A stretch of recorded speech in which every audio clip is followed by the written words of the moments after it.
Bonjour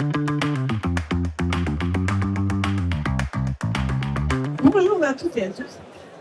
Voilà, après une présentation plutôt bâtimentaire, moi je vais vous faire la présentation du rôle de l'aménageur dans la construction de bois. Donc je vais présenter la stratégie à l'échelle de Paris La Défense et un retour d'expérience sur les constructions de bois qui sont déjà en construction ou installées sur le territoire. Rapidement la trajectoire du territoire.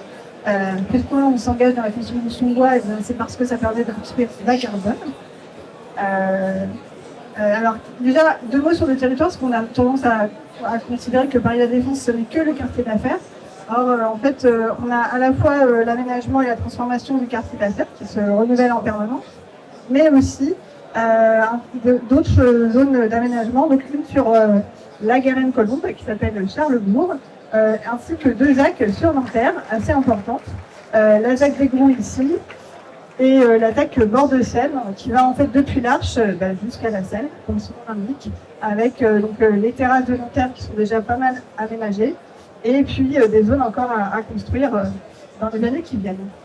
Alors la construction de bois, c'est l'une des réponses à nos objectifs de transition carbone, puisque nous nous sommes dotés en 2021 de raison d'être qui nous oblige et pour laquelle on a défini un objectif assez ambitieux de division par 2 des émissions de gaz à effet de serre du territoire d'ici à 2030, nous alignant ainsi avec la stratégie nationale bas carbone.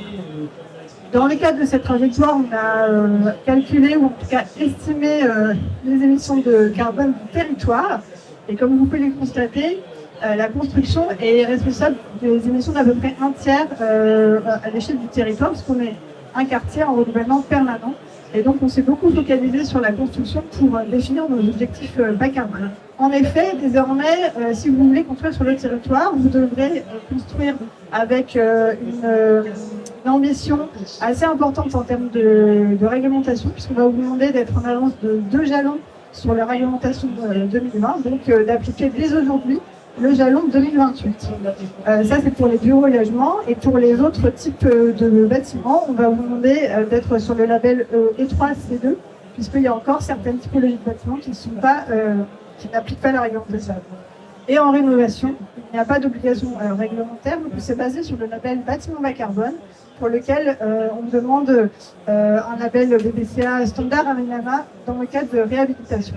Et donc, le pacte FIBOA, pour nous, ça a été un peu une évidence. Ça permet d'avoir à la fois un centre de ressources et un réseau aussi d'acteurs de la construction de bois.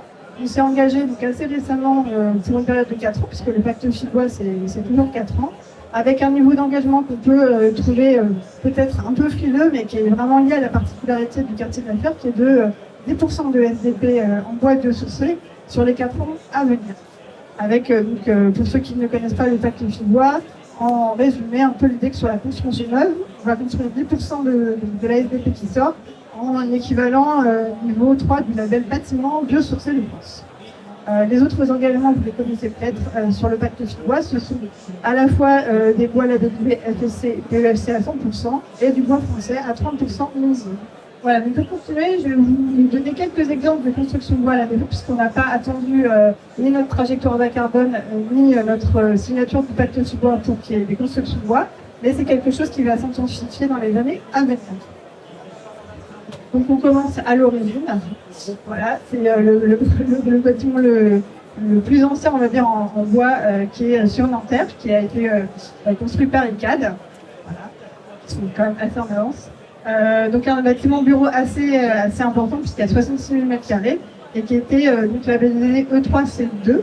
Et je pense que c'était le premier ou le seul en France à l'avoir fait à l'époque, parce que la question du carbone était très très compliquée à appréhender à l'époque. Maintenant, on a un petit peu évolué de ce côté-là. Ensuite, on continue sur un bâtiment qui est un petit peu à l'opposé, puisque c'est tout petit, 400 m² de commerce, qui est un bâtiment pour le coup entièrement en bois, qui a été construit par Paris La Défense, parce qu'effectivement, même si on est aménageur, ponctuellement, on peut aussi faire de la construction. Et en l'occurrence, l'idée, c'était d'apporter de la mixité dans le quartier, et donc un programme de restauration sur la dalle de la Défense. Donc là, le bâtiment est entièrement en bois, charpente ossature et vermage. Et le bois, là, pour le coup, nous apportait un plus en termes de poids, puisque ça permettait d'avoir moins de reprises structurelles, du fait de la légèreté du matériau sur la dalle, où du coup il est un peu compliqué de construire. Voilà, maintenant les projets que je vous présente, c'est un petit peu pour diversifier. Ce projet est en cours de construction, il s'appelle Flora, c'est par Midéum. Il est sur la ZAC d'Égrou à Nanterre, à peu près 90 logements, avec des bureaux en rez-de-chaussée et en R+1 et des commerces. Et il est en structure mixte bois béton. On a aussi sur la Garenne-Colombe un énorme projet, puisque c'est le futur siège social Belgique, qui s'appelle Campus.